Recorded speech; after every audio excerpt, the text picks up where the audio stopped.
نگراں وزیر اعظم انوار الحق کاکڑ اس وقت دبئی میں تقریب سے خطاب کر رہے ہیں. Special thanks to the Food and Agriculture Organization and the Director General for their instrumental role in developing the agriculture sector of Pakistan.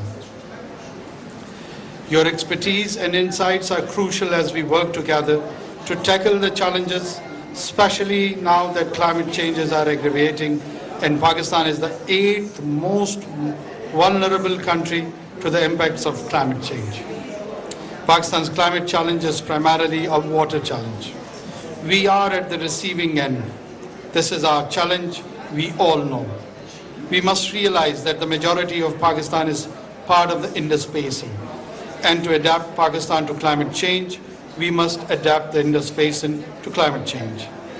The government of Pakistan is clear on its priorities. With Living Indus, this umbrella initiative emerged from extensive consultations with stakeholders, resulting in a set of 25 living interventions that emphasize nature-based solutions and ecosystem-based adaptation approaches. But more important is that the Living Indus initiative seeks to mobilize a movement that repairs and restores a healthy Indus for today and tomorrow. And here we are to collaborate and give voice to our river. The Indus River needs a voice, and we are here to be that voice. Ladies and gentlemen, the Indus feeds us, and if we don't take care of it, it will not be there to take care of us. This initiative suggests that we need a minimum indicative investment between 11 to 17 billion US dollars over the next 15 years to mobilize from the public sector, private sector, citizens and communities. This will come in pieces, we understand, especially as Pakistan is facing a financial challenge. WWF, USAID, the Coca-Cola Foundation and the Green Climate Fund for successfully developing the Recharge Pakistan program, the first concrete step towards Living Indus. This flagship project with an international climate finance of nearly $78 million is central to our efforts in reducing future flooding and drought impacts.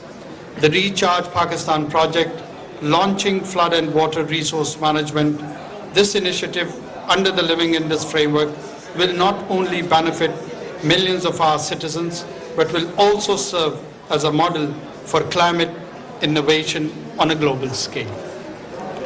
Well, I don't thank you prior to speaking my heart over here, and then I'll thank you, and we'll leave. This entire journey to be here and participating in COP28 has been an amazing one for me personally. Well, the science is there.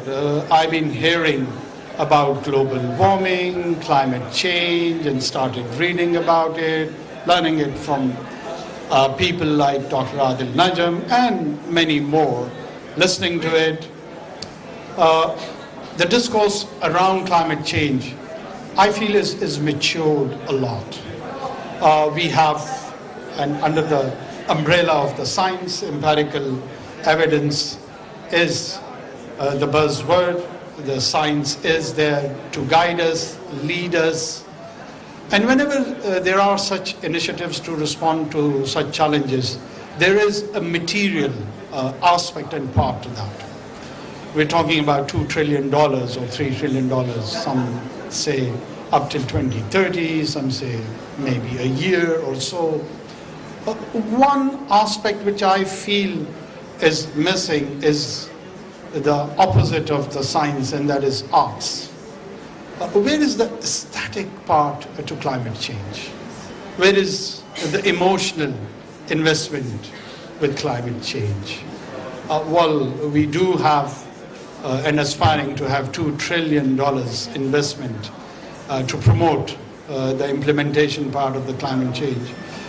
But there are 8 billion souls which needs to invest emotionally in that realization. That I feel is bit the missing link.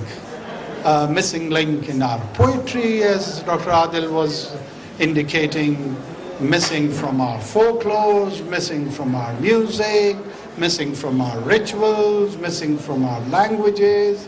The people either on the west of Indus when speaking Pashto or Baluchi, and someone on the American continent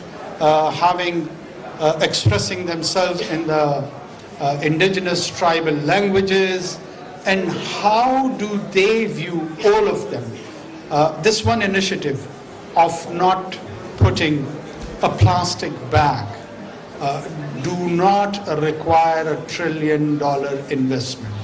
All it needs is an inspiration, a thought, where I feel the emotional part or the investment part is a bit of missing link. Are we thinking on that side? Is there a realization? Is it part of the conversation? Or it should be the part of the conversation? I think so. We should bring in all the nuance which is very much needed.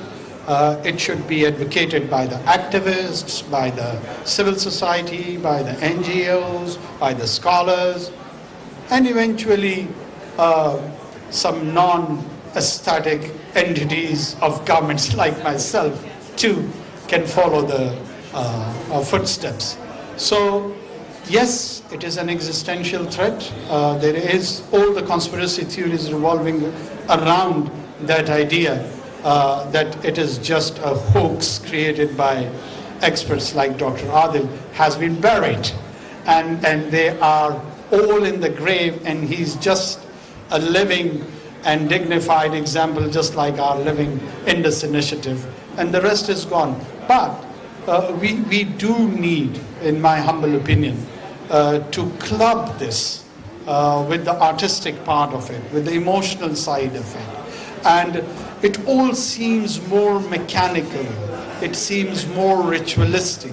People only talking about the project terms, people only talking about the frameworks, people only having conversation around these ideas, which probably is needed and required, and I am not against such structured approach at all. But we human beings, we want fun, we want color, we want festivity.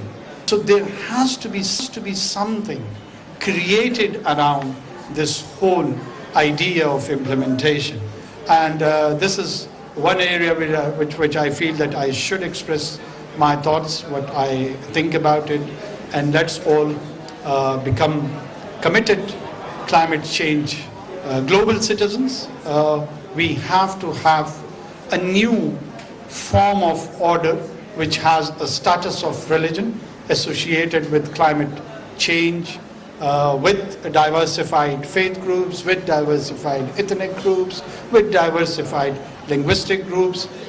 One degree which is giving us a new identity to the mankind is our following towards the commitment to climate change. I thank you.